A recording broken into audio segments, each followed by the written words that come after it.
Saudi Arabia जो कि जिसे हम ये कहते हैं कि हमारा बहुत स्ट्रॉन्ग अलाय है, क्या हमने कभी सऊदी अरेबिया से ये बात की? है ना, आपके तो भाई पाउंडों और डॉलरों में इनकम है। गरीब आदमी ने दाल टमाटर कहां से खाने हैं भाई, उनका नहीं सोचना इन्होंने। लेकिन ये कि फिर अब क्या किया जाए, चीमा साहब इस पे हमारे जैसे बंदे अफसोस ही कर सकते हैं, और क्या होगा इससे। देख लें कि यहाँ पे जयशंकर साहब ने अमेरिका आना था, मोदी साहब का भी कंफर्म नहीं है, लेकिन उन्होंने बेस बना दी है एससीओ में जाके, जब पुतिन को उन्होंने कहा है कि ये सदी अब जंगों वाली नहीं है।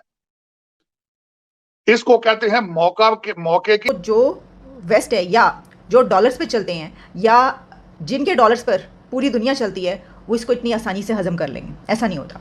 तो यही वजह मैंने कही कि ये काम सिर्फ ये डिस्कस कर। खैर आओ यार, सैनिटाइजर के नशे करना बंद करो और शुरू करते हैं बिना किसी बकचोदी के। सऊदी अरेबिया जो कि जिसे हम ये कहते हैं कि हमारा बहुत स्ट्रॉन्ग अलाय है, क्या हमने कभी सऊदी अरेबिया से ये बात की? क्या हम ये बात करने जोगे हैं? क्या हम ऐसा कर सकते हैं? क्योंकि हमारी इकोनॉमी जो इस वक्त है वो तो आप जानते हैं आईएमएफ के प्लान पर चल रही है, और डेली बेसिस पे अभी भी इस वक्त डॉलर बहुत ऊपर जा रहा है और हमारी करेंसी का रेट बहुत डाउन होता जा रहा है। फिर एक मरतबा वही हो रहा है। तो इस सिचुएशन में हम इस तरह की बात करते हुए सही भी नहीं लगते। लेकिन इस खबर की डिटेल्स क्या आपके सामने रखे देती हूँ। खबर की डिटेल्स ये हैं कि इंडिया के मिनिस्टर पीयूष गोयल वहाँ पर गए हुए हैं और उनका 3 डे विजिट था। उस विजिट के दौरान उन्होंने अपने काउंटर पार्ट से जो उनकी मुलाकातें हुई, जो टॉक्स हुई, और इसके अलावा उनकी जिससे भी मुलाकात हुई है बायलैटरल टॉक्स में या इन इश्यूज़ पे बात करने के लिए, वहाँ पर ये एक बहुत संजीदगी से बात ये सोची गई है कि इंडिया और सऊदी अरेबिया के बीच रुपी रियाल ट्रेड शुरू कर दी जाए। ये एक ऐसा आप समझ लें कि गेम चेंजर इसको कहा जा रहा है। कोई भी कंट्री जब ये स्टार्ट करेगा या अगर ऐसा सोच लेगा तो वो उसके लिए गेम चेंजर साबित होगा। और उसने अपने रुपये को इतना स्ट्रेंथन कर लिया, या अपने जो भी उसकी करेंसी है उसने उसको इतना स्ट्रेंथन कर लिया। अच्छा, इससे पहले कौन ये कर पाया? तो मैं आपको सामने ये भी बता देती हूँ कि इससे पहले चाइना और सऊदी अरेबिया इनके बीच जो ट्रेड हुई है वो अपने युआन और रियाल में हो चुकी है। तो डॉलर को पूरी तरीके से तो नहीं, लेकिन उन्होंने कुछ थोड़ी बहुत जो है वो कोशिश की है उसको पीछे ले जाने की। अच्छा, अब देखिए ना, पूरी दुनिया का जो निज़ाम है वो डॉलर पे चलता है। ऐसा नहीं है कि अगर ऐसा सोचा जा रहा है और ये डिस्कशन हुई है तो इसका मतलब ये कि फौरी तौर पर वो अपने उसके सारे सिस्टम को जो है इस पे ले आएंगे और डॉलर को छोड़ देंगे, ऐसी बात नहीं है। यानी इसमें जाहिर है कि 1-2 डेकेड्स तो लग जाएंगे ना। अगर आप समझ लें, चलें आप कह लें कि 5-7 साल 10 साल तो लगेंगे ना इस सिस्टम के अंदर आते आते। और ऐसा भी नहीं है कि जब आप ये काम करेंगे तो जो वेस्ट है या जो डॉलर्स पे चलते हैं या जिनके डॉलर्स पर पूरी दुनिया चलती है, वो इसको इतनी आसानी से हजम कर लेंगे, ऐसा नहीं होता।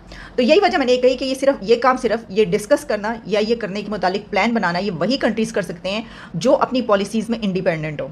हम अगर ये बात सोच भी नहीं सकते। एक तो मैंने बता दिया कि इकोनॉमी हमारी जो सिचुएशन है, दूसरा ये कि हम तो डिपेंड करते हैं अमेरिका पे। अभी आपने देख लिया, मैंने आपको इसके ऊपर प्रोग्राम किया था और बताया था कि अमेरिका ने हमारे लिए जो है वो कितने करोड़ डॉलर की इमदाद और जो जेट इक्विपमेंट और ये सब कुछ जो दिया है, तो वो ऐसे ही तो नहीं दिया ना। आप ऐसा कोई काम करने का सोचें, कोई, मैं तो कह रही ये बहुत बड़ा काम है, कोई छोटा मोटा काम करने का पैसा कोई सोचें अमेरिका के खिलाफ जाके, वो आपको बताएगा।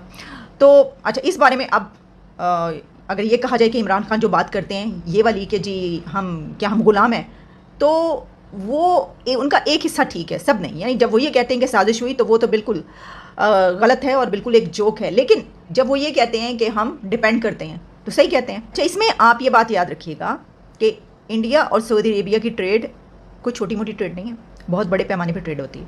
और इसके अलावा सऊदी अरेबिया ने बिलियंस ऑफ डॉलर्स की वहाँ पर इन्वेस्टमेंट्स कर रखी हैं। और इसके अलावा इंडिया के लिए तेल, गैस, ऑयल, इसका जो सबसे बड़ा सप्लायर है वो भी सऊदी अरेबिया है। मोदी साहब ने, देख लें कि यहाँ पे जयशंकर साहब ने अमेरिका आना था, मोदी साहब का भी कंफर्म नहीं है, लेकिन उन्होंने बेस बना दी है एससीओ में जाके, जब पुतिन को उन्होंने कहा है कि ये सदी अब जंगों वाली नहीं है। इसको कहते हैं मौके की मुनासबत से बात करना। अगर वेस्टर्न कंट्रीज की तरफ आ रहे हो तो वो बेस बना रहे हैं वहां पे। हमारे ये जो बच्चे हैं, ये नाबलद बच्चे हैं, इनको तो कोई अकल नहीं है ना। इस वक्त एंजेलिना जूली जो है वो पाकिस्तान में है, और ये एक शर्मनाक एक वाकया है कि ना आपके पास खाने को कुछ है, ना बचाने को कुछ है। आप उजड़ चुके हैं, 4 करोड़ बंदा उजड़ गया है, किसी को शर्म ही नहीं है। और दूसरा ये आर्मी चीफ, तो इस जुल्म की क्या जरूरत है? जब यहां आने का, यहां तो देखें यूनाइटेड नेशंस में वो आके स्पीच तो तब दे अगर आपके पास कुछ सब्सटेंस मौजूद हो, आपके पास कोई टॉपिक मौजूद हो। अल्लाह के नाम पे खैरात मांगनी है आपने तो वहीं से मांग लेते, स्काइप पे मांग लेते भाई। ये सारी चीज दुनिया देखती है ना। लोग तो शायद अब डरे दोबारा अगर प्राइम मिनिस्टर बन जाएगा, इतना मिलने नहीं, खत काट देना, की खत काट देगा। तो ये तो मेरा मकसद आइसोलेट कर दिया पाकिस्तान को, बदनाम कर दिया। पहले ही पाकिस्तान बड़ा बदनाम है, लेकिन खान साहब ने तो फिर और मजीद उसको तड़का लगा दिया है।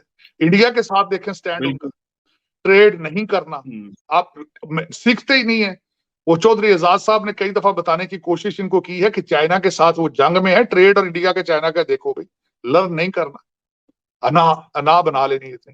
भाई अपने इश्यूज अपनी जगह पे हैं, ट्रेड अपना पहले देखें, नेशनल इंटरेस्ट क्या है, गरीब जो मरेगा उसका क्या होगा। आप तो अरबपति है ना, आपके तो भाई पाउंडों और डॉलरों में इनकम है, गरीब आदमी ने दाल टमाटर कहां से खाने हैं भाई, उनका नहीं सोचना इन्होंने। लेकिन ये कि फिर अब क्या किया जाए चीमा साहब, इस पे हमारे जैसे बंदे अफसोस ही कर सकते हैं, और क्या होगा इससे।